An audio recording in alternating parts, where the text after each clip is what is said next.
Hey, I'm Lee Jennings from The Funeral Portrait, and this is musicfiends.com.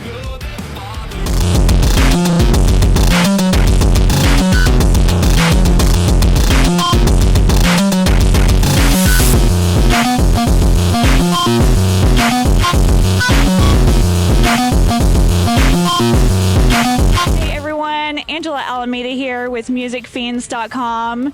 Today we are in Austin, Texas, speaking with Lee Jennings from The Funeral Portrait. Howdy. They played tonight at the Germania Insurance Amphitheater. That is true. All right. I kind of want to talk a little bit about the history of your band, like really quickly. Ooh. So you guys started back in 2014 and you released your first album in 2016 and you did a lot of touring and then you lost all of your band members. Yes. And you kind of had to like start over, rebrand in 2019. Yes. That's pretty crazy, right? Yeah. I know, it's a lot. And so now you're playing your first amphitheater tour with Five Finger Death Punch and Marilyn Manson, Slaughter to Prevail. What has the experience been like for you? Insane. So today's the second to last day of the tour. Yeah. So, and you can maybe hear Five Finger behind us. So they're still playing. They got about maybe 30, 45 minutes left of their set, which is pretty crazy. So that's even crazier to think about is the idea that we are on such a huge tour. What we normally do, I mean, you literally know, we just went out on a Sunday night and that was like 250 cap clubs, you know, and that was great. Don't get me wrong. I love those shows. I love these shows just as much though. There's so many different aspects. It's kind of like two different shows that we get to put on. One is in small quarters where we can sweat on people, you know, and do all that. And then the other one being these where people are literally a football field away from us. Yeah, that's crazy. What a comeback.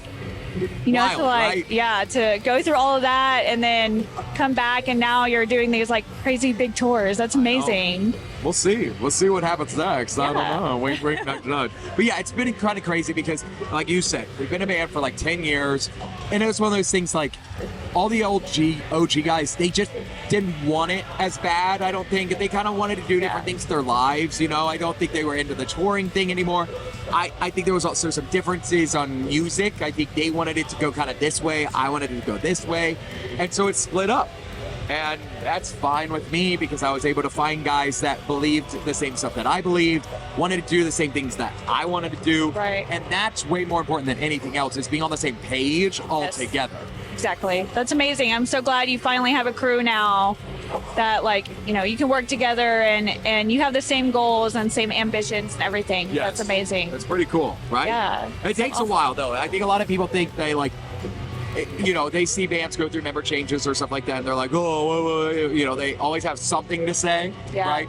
With us, though, it's one of those things that was just like, I don't know, we've been doing this band for so long that it was like, I wanted to find the right people that wanted to do this. I wanted to talk about social media a little bit. I wanted to say whoever is like on your marketing team is a genius because I've been seeing you guys everywhere. That's all me. That's amazing. I do it all. That's so awesome. I'm very lucky. I do have, so on this tour, we were able to bring out, and the tour we did before this, we went out with this guy TX2. He's like a TikToker guy.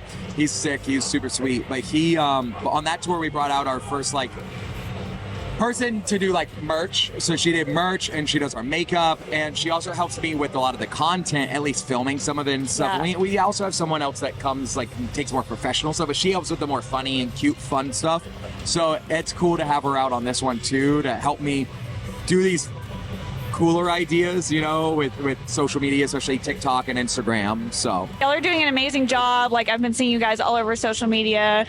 I didn't really like get into your music until I saw that you were going on tour with Dead on a Sunday, and that's kind of how I got like reintroduced to you guys. And I wanted to ask more about like how that tour went. it was sick. It looked like so much it was fun. Sick. Well, and I wanted to do something different. So this was the whole thing is, you know, I think a lot of people were like, who is Dead on a Sunday? Who's Night, right? And who are these people? And I'm like, no. I understand. I get it. Like, you know what I mean? Like you don't, it's it's not for everyone, right? Just like we're not for everyone, right?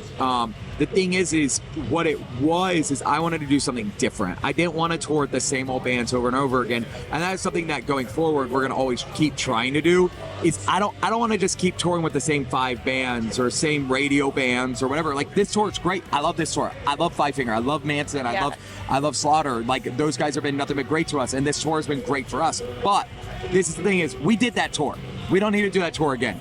It's time to move on. Time to do something different. So like doing that tour of Dead on a Sunday, I wanted something different. So, and I reached out to Ross, from Dead on a Sunday, and I was like, hey, let's do a tour, right? Let's book a tour. Let's get it together. And guess what? We did it, and it crushed, and it was a great time, And he was like, I have this band called Night. We should bring him out. I checked him out. I was like, actually, fuck. I was like, I know that band from TikTok. I was like, it's the Twins from TikTok. I was like, I know those guys, That's awesome. I saw their stuff, so I was like, I love that. That's so awesome. It looked like so much fun. I really wanted to see you guys when they came to Oklahoma, but y'all had just jumped off the tour. I know, because so we're on the East Coast, right? Yeah. So we were already home. It ended in Tennessee, I think, or something. Yeah, it ended in Nashville. And we were like, there's no way we can go all the way to Oklahoma and then back. And then we were back out on tour literally 2 weeks later. Tour of TX2, and then we're off 2 months. We're off for 2 months, and then we're on this tour. So I mean, it's been crazy, an insane year, and then we're getting ready to do that again. So we'll be home for 2 weeks, and then we're back out again for 2 months. So that's insane. Well, y'all have been busy, but busy is good. It is. It's really good. Yeah. So I noticed when I saw pictures and stories from your tours, people like to dress up as these icons from your music videos, and I wanted to kind of talk about that, these icon characters and the whole story behind the Coffin Crew cult and your devotion ceremonies. Yes. I wanted to know more about that and where it came from. Of course. So I love lore, right? I grew up, all the bands that I love have a bunch of lore. They have all that. So for us, I wanted that to continue, right?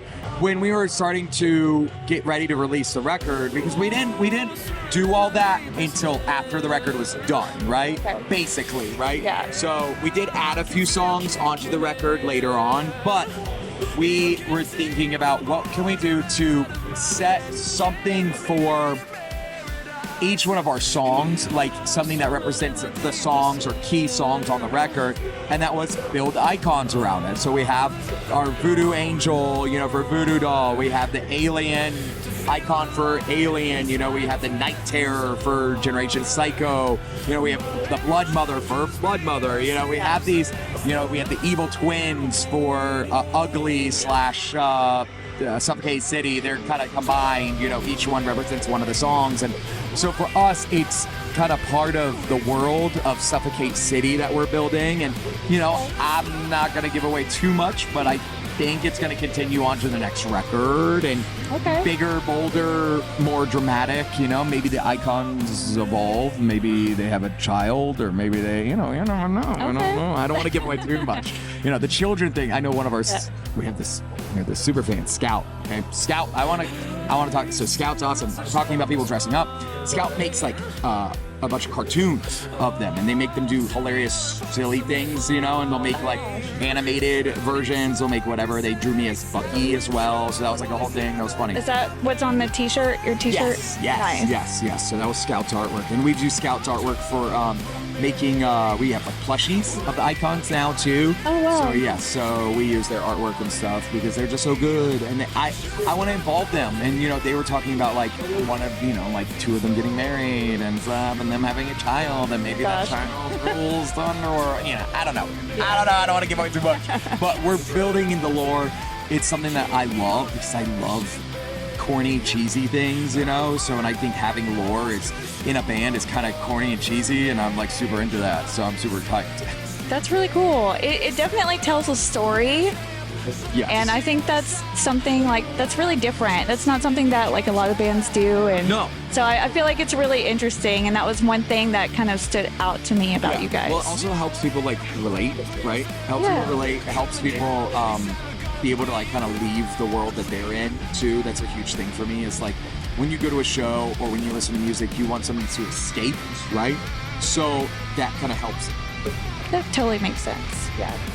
So all of this story is connected to your last album, which just came out a few days ago on Friday the 13th, which is super spooky, by the way. It's called Suffocate City. Tell me more about this album and what it means to you. Yeah, so it took us about 5 years to make it. We reworked the record like 3 different times. I thought the record was done 3 different times. One time, basically back in 2021, we were like, this is the record. These are the 12 songs. It was 12 songs at the time. We were like, these are the 12 songs. Turned it into the label, and they were like, well, we still need to kind of wait a little bit because of COVID and all these other things. It's just not a great time to release new music for Baby Band and all these, and so I was like, okay. So we were like, let's revisit. Okay, we had some time. We had about a year to kill before we needed to turn something. So we wrote some more songs. And it was like, okay, we wrote these songs. Let's see where it goes. Well, then we were like, oh, wait. We got to get a remix now because it doesn't sound the same. It doesn't sound what it needs to sound. Yeah. We got to remix, remaster. We added some things to some of the songs. And it was like, all right, now that's a record, And so now it's finally got to the point. So basically last December, we finished the record. So last December. And now it's out. Woo. It's wild. I can't believe it. I cried. I cried. We were in a bar in Boston. We were all really upset because we were going to play Silver Stream Con, Iceland Kills' horror convention, and they canceled one of our rooms. So it was 8 of us in one room, and we're in this bar freaking out, being like, oh my God, what are we going to do? And then our record comes out, and everybody's like, yay, but now we're going to have to sleep on hardwood floor in a hotel for 2 days. Then thankfully we got it situated, and we were able to sleep in someone else's room as well. But like, it was just a whole thing that we were like, oh, we waited 5 years for this record, and now it's like, now we're at this bar, in Boston, and now we're just stuck. So yeah, not really a day to celebrate. Exactly. Glad everything got situated. Yes. But that's a crazy story. I mean, at least it is a memory. Yes. It's like an adventure. Yeah, I know. Well, it's so funny because, like, I think it was more like, it's wild because this record doesn't still feel real, right? Like, I was holding physical copies of this record at the convention, and I was like, I'm still not believing it. It's not real. I go to Spotify, it's out. It's still not real.